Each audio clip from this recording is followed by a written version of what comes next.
Hey, what's going on? Haven't done a video in a while, but I just wanted to talk about how the gym can make you more money in life, period. Now, I know a lot of people, if you follow the channel, you know that I dislocated my left shoulder messing around overseas, jumping off a cliff. I actually don't know if I dislocated it on impact. I think I overextended when I was swimming back to shore. But anyway, I ended up getting what they call muscle atrophy. So muscle atrophy is when you pretty much lose muscle. So from my pec, my shoulder, my tricep, bicep, all the way down to my wrist. Okay, my arm within a matter of a week and a half got really tiny because I had it in a sling like this, right?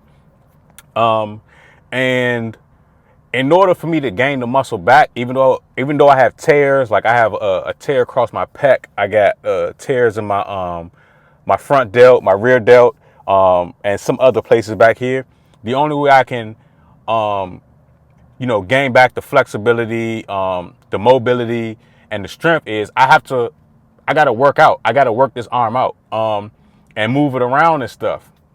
So I talked about this in the past, how you can go to certain gyms like Equinox, Lifetime Fitness, and a lot of these people at these higher price gyms, they're business owners, they own, small businesses, larger businesses. These are really successful people because these gyms are really expensive. I want to say I paid like $350 a month to go to Lifetime Fitness. Okay.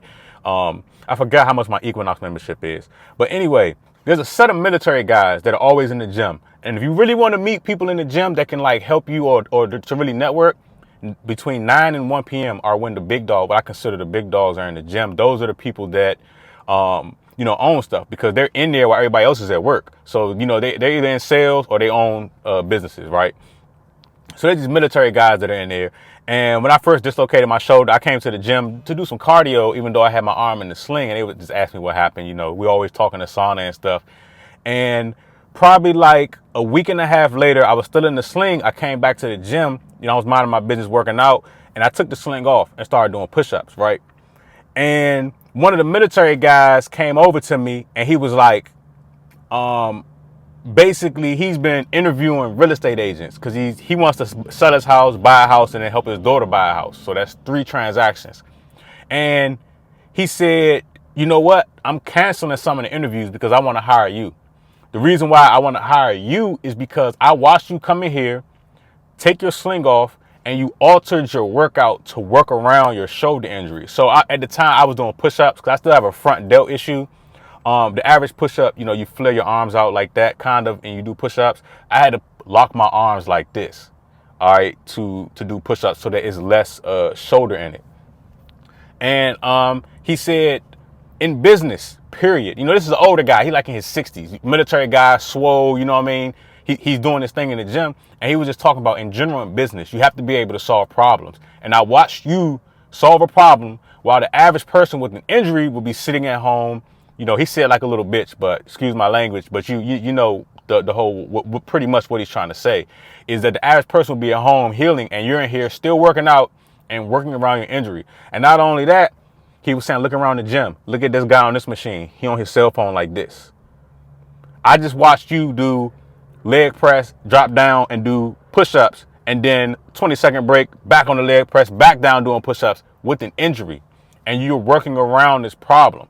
And I'm saying all this to say is that anybody that has a deep or any relationship with the gym, it builds character inside and outside, right? So as a business owner and even as a real estate agent, I solve problems around the clock. That's what I pretty much do for a living. Every day that I wake up, there's a problem with a buyer. There's a problem with something that a seller has going on. There's something with, an issue with these underwriters. There's an issue that the lender has with something. And we have to solve these problems around the clock. There's sometimes I'll be up 1 a.m. doing this, right? But I got that outside work ethic from the gym. Showing up to the gym every day and, working nonstop, keeping my heart going to be able to stay in a certain shape. And that transcends and it transfers into the business world. So and I was minding my business, I just, in my mind, anytime I have a problem, I figure out a way to fix it or solve it. And because I solved the problem with my shoulder in the gym, this guy wants to hire me to help him buy a house, sell his house, and help his daughter buy a house. And in this area, I mean, the average home price in the area that he lives is like $750,000. So we're talking about 3 of those transactions, right? Now, I don't know how much he wants to spend on his buy, but I know that for his daughter to stay in that area, for him to stay in that area, and for him to sell his home, it's going to be over $700,000 per transaction. Okay. So, being in the gym and being aware of what you benefit from it can help you, physically, mentally, and, in the business world. And, even at your job, if you work a job, that's cool too. It can help you through all those aspects because, the endurance and, setting your mind to a goal that you wake up and work towards every day, and anybody that works out consistently knows that it's painful. It's painful. I do I used to. I just started back being able to do pull-ups, but I would do, somewhere in the neighborhood of 800 to 1,000 pull-ups every day. Okay. 35 to 40 minutes on the Stairmaster. Okay. Painful. Push-ups. I would try to match my push-ups to my pull-ups, 800 to 1,000 a day. Painful. Right? Especially right now, it's painful because of my shoulder. I can't really extend. I can't lock out in this arm on pull-ups.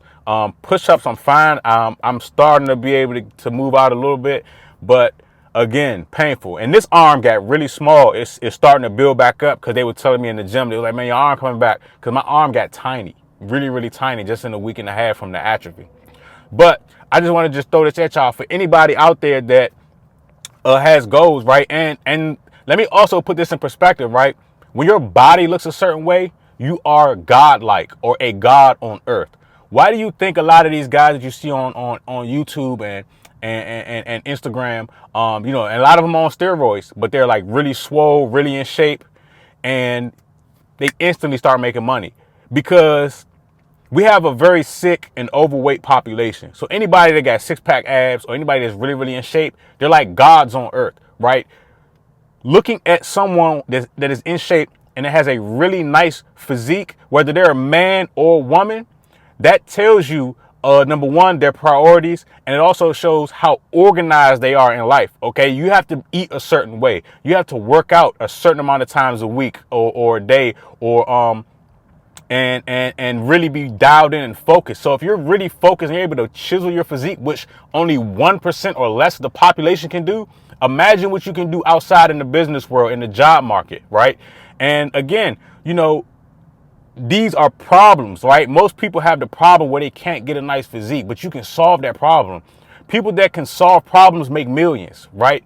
Let's take Facebook for an example. Facebook solved a problem. I used to have to call my aunt or call my grandmother or mom and dad. Hey, what are you guys doing? Well, now with Facebook, I can see what they're doing without having to, call them, right? So that solved the problem. And Facebook created other problems, right? Security problems, for example. But then someone that, is good with solving the security problem, well, that opened up the door for the next problem solver to come and solve the problem that Facebook may have created, right? So, all in all, I'm just saying that these things tie in together. If you look at the world's wealthiest people, the majority of them are in some sort of physical shape. There isn't really that many overweight billionaires or multimillionaires. You can look on the Forbes list. They're all slim for the most part. There may be 1 or 2 or 3 that are kind of borderline overweight because they're a little bit older, but the majority of them are slim,